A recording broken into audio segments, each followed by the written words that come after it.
आज पालक मंत्री नितिन राउत ने नागपुर में जारी लॉकडाउन पर बात करते हुए कहा कि शहर में जारी निर्बंध 31 मार्च तक लागू रहेंगे। वहीं कई सहूलियत भी 31 मार्च तक शहरवासियों को दी गई है। यह सहूलियत क्या है, इस बारे में बताने हमारे साथ जुड़े हैं अमित वांद्रे। क्या बताएंगे अमित वांद्रे इस बारे में? जी, जिस तरह से 15 मार्च से 21 मार्च के बीच नागपुर में जिस तरह से पालक मंत्री ने लॉकडाउन की घोषणा की थी, आज उसमें कई शिथिलता दी गई है। हालांकि जब प्रेस कॉन्फ्रेंस या फिर जब मीडिया से जब बात करने पालक मंत्री आए तो उन्होंने ये साफ कह दिया था कि जो 15 से 21 मार्च के बीच में लगाया गया था वो लॉकडाउन नहीं था बल्कि कड़क निर्बंध थे। ये बात उन्होंने क्यों की, कैसे की, ये समझ में नहीं आ रहा था, जबकि वो उनके ही प्रेस कॉन्फ्रेंस में उन्होंने कहा था कि लॉकडाउन की घोषणा उन्होंने 15 से 21 के मार्च की थी।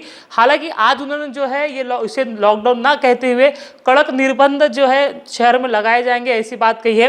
तो ये जो कड़क निर्बंध है उसमें कई सारी शिथिलताएं जो है वो नागपुर वासियों को मिली है।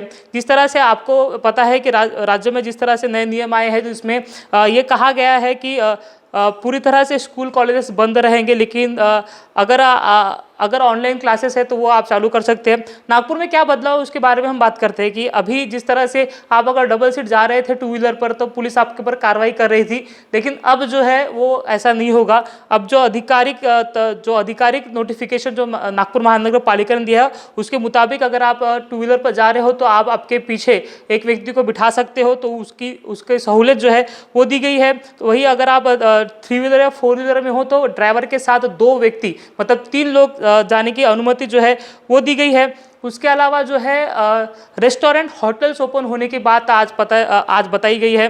तो नागपुर में जिस तरह से होटल्स बंद थे 1 हफ्ते से, तो अभी जो है होटल्स शुरू रहेंगे। अब इसमें कहा गया है तो उसको बात करते हैं कि क्या बताया गया है उसके बारे में बताता हूँ कि नागपुर में रेस्टोरेंट, होटल, खाद्य गृह जो है 50% क्षमता के साथ शाम 7 बजे तक खुले रहेंगे, लेकिन ऑनलाइन डिलीवरी या होम डिलीवरी के लिए जो वो जो 11 बजे तक होटल से शुरू रहने वाले हैं।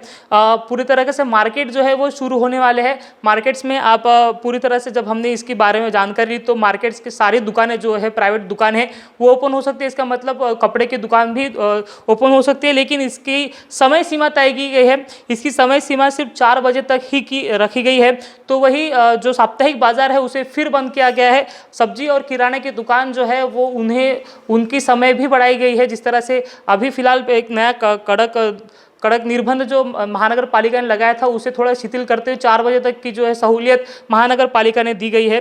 फिलहाल इस बारे में ये जानकारी फिलहाल आई है। तो वही जो है दूध डेयरी की दुकानें जो है वो शाम 7 बजे तक शुरू रहेगी। लाइब्रेरी जो है वो 50% क्षमता के साथ शुरू रहने वाली है। वही जो है उद्याने जो गार्डन्स है वो फिर 31 तारीख तक बंद रहने वाले हैं। मॉल और जो है नाटक गृह है वो भी बंद रहने वाले हैं। सभी तरह के खासगी आस्थापना कार्यालय जो है वो 25% क्षमता के साथ शुरू रह सकते हैं, ऐसा इस नोटिफिकेशन में कहा गया है। वही जो है होटल्स के बारे में कहा गया है, निवासी होटल्स जो है वो 50% क्षमता के साथ शुरू रहेंगे, ऐसी बात इस बारे में इस दौरान बताई गई है। वही जो है धार्मिक सामाजिक जो कार्यक्रम है उसके ऊपर बंदी लगाई गई है। उसके साथ ही मंगल कार्यालय में जो है शादी समारोह होता है उसमें भी बंदी फिलहाल कायम रहेगी। सामाजिक, धार्मिक, राजकीय, सांस्कृतिक कार्यक्रम में बंदी रहेगी। फिलहाल ये जो नोटिफिकेशन है इसमें ये सारे बताया गया। उसी के साथ 28-29 तारीख को होली है, होली धूली वंदन भी है, तो उसके लिए अलग जो है नोटिफिकेशन आएगा, ऐसी बात भी इस नोटिफिकेशन में कही गई है।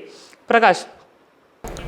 अमित, मुझे बताइए, अभी जो लोग जो है घरों से बाहर निकल रहे थे एक मिक के साथ, तो अभी क्या स्थिति रहेंगी? क्या वो निकल पाएंगे या फिर उनको फिर से उसी तरह वो निर्बंध जारी रहेंगे? जी देखिए, अब जो है नागपुर में जो लोग घर से बाहर निकल रहे थे तो अभी आपको नागपुर के शहर के रास्तों में जो है लोगों की गर्दी ज़रूर दिखेगी, क्योंकि दुकानें जो है वो खोल दी गई है। 22 मार्च से दुकानें खोली गई है। 21 मार्च तक जो निर्बंध थे वो जैसे के वैसे लगे हैं। 22 तारीख से ये सारी दुकानें खुलेंगी 4 बजे तक। तो हालांकि जब पालक मंत्री ने जब पत्रकारों से बात की तो उन्होंने ये कहा था कि बिना वजह जो घर से बाहर निकलेंगे उसके ऊपर कार्रवाई की जाएगी। उन्होंने ये साफ तौर पर कहा था। लेकिन जब अब इतनी बड़ी जो रियायत दी गई है तो उसके बाद अगर कोई शॉपिंग के लिए जाता है तो उसे रोकने वाले हैं क्या? तो ये सवाल होगा कि आपने जब कहा, पालक मंत्री ने जब कहा कि बिना वजह घर से बाहर घूमेंगे तो एक तरह आप ये कह रहे हो कि बिना वजह घूमने पर कार्रवाई की जाएगी। दूसरी ओर मार्केट्स अगर ओपन होते हैं तो लोग खरीदारी करने नहीं जाएंगे क्या? अगर खरीदारी करने जा रहे तो उनके ऊपर कार्रवाई की जाएगी क्या? ये सवाल, ये स्पष्टता अब तक नहीं की गई है।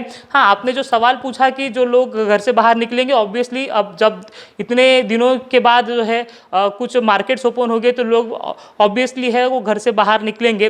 नागपुर में लगातार केसेस जरूर बढ़ते जा रहे हैं, लेकिन नागपुर की जनता की अगर आप राय ली तो आपको ये पता चलेगा कि नागपुर की जनता लॉकडाउन के पक्ष में बिल्कुल नहीं थी, क्योंकि जो आर्थिक कंडीशन उनकी हो गई थी इस लॉकडाउन या 7 दिन के अंतराल में, तो वो काफ़ी दयनीय हो गई थी। ऐसे में जो गरीब वर्ग है वो खासा दिक्कत का सामना कर रहा था। ऐसे में जो निर्बंध फिलहाल उठाए गए हैं, जो शिथिलता दी गई है, तो नागपुर वासियों के लिए ये कहीं ना कहीं एक जो परेशानी थी उसमें थोड़ा रिलीफ जरूर मिलेगा। प्रकाश, ये जो निर्बंध लगाए गए हैं 31 तारीख तक है, 31 तारीख के बाद क्या स्थिति रहेगी, कुछ इस बारे में पता चला है अमित? जी देखिए, 31 तारीख के बाद क्या हो सकता है ये अभी बताना थोड़ा जल्दबाजी होगा। लेकिन जिस तरह से अभी केसेस जो है बढ़ते जा रहे हैं तो भी निर्बंध हटाए गए हैं, तो आने वाले तो 31 के दिन भी, 31 तारीख को भी शायद ऐसा ही होगा कि कुछ और शिथिलता है नागपुर की जनता को मिलेगी, क्योंकि सरकार को भी ये पता है, पालक मंत्री को भी ये पता है कि हम आर्थिक जो चक्र है उसे रोक नहीं सकते हैं। अगर ऐसा किया तो जनता परेशान होगी, जनता परेशान होगी तो वो रास्ते पे उतरेगी। आज की वाकया आपको बताता हूँ कि व्यापारी संगठन जब पालक मंत्री से मिले तो उन्होंने पत्रकारों के सामने आकर कहा कि अगर लॉकडाउन बढ़ता है, अगर उनकी दुकानें नहीं खुलती है तो वो रास्ते पे आकर इसका विरोध करेंगे और अपनी दुकानें खोलेंगे। तो ऐसा ही जो अंतर विरोध जो है वो बढ़ जाएगा। अगर लॉकडाउन या एक्सटेंड करने की कोशिश करते हैं, फिर अगर कड़क निर्बंध लगाने की कोशिश करते हैं, तो ये अंतर विरोध जो है जनता का वो बढ़ने की पूरी तरह संभावना है। इसलिए सरकार को भी ये पता है कि हम ज़्यादा देर नहीं हम इसको एक्सटेंड कर सकते हैं, कहीं ना कहीं इसे रोकने की ज़रूरत है। हाँ, ये देखिए कि नागपुर में केसेस ज़रूर बढ़ रहे हैं, लोगों की मौत भी हो रही है, लेकिन उसी के साथ साथ सरकार को ये सोचना पड़ेगा कि जो केसेस है उसे किस तरह से रोका जाए, और उसी के साथ जो मौतें हो रही है उसे किस तरह से रोका जाए। इंफ्रास्ट्रक्चर पे बात करने की, इंफ्रास्ट्रक्चर के ऊपर काम करने की ज़रूरत ज़रूर है, लेकिन लॉकडाउन करके, सिर्फ लॉकडाउन करके ही ये सब चीज़ें होगी तो शायद ऐसा नहीं होगा, क्योंकि हमने 7 दिन से लगातार नागपुर में जो है जो लॉकडाउन लगा है पिछले शनिवार से लेके तो अब तक, आज शनिवार है, 1 हफ्ता हो गया, तो भी लगातार 3000 के ऊपर केसेस नागपुर मिल रहे हैं। तो ये लॉकडाउन में आपने जिस तरह से कहा था कि लॉकडाउन में कहीं ना कहीं केसेस कम होते जाएंगे, लेकिन उसका कहीं भी उसका सकारात्मक दृश्य नहीं दिखाई दे रहा है। लॉकडाउन में क्या लॉकडाउन सफल हुआ केसेस के मुकाबले? तो शायद ये कहना गलत नहीं होगा कि नहीं, लॉकडाउन के मुकाबले केसेस तो उतना ही तर्ज पर आ रहे हैं। तो ये लॉकडाउन पूरी तरह से, लॉकडाउन जिस तरह से कहा गया था कि केसेस में कमी आएगी, तो वैसा कुछ नहीं हुआ। तो ये लॉकडाउन कहीं ना कहीं मरीजों की तुलना में देखा जाए तो उसके हिसाब से वो कहीं ना कहीं फेल होता गया है। वही जनता की जो आर्थिक कंडीशन है वो भी खराब होते जा रही है। अगर ऐसा ही एक्सटेंड करते गए तो कहीं ना कहीं रास्ते पर अंतर विरोध जरूर देखने को मिलेगा। प्रकाश, धन्यवाद अमित, धन्यवाद हमसे जुड़ने के लिए।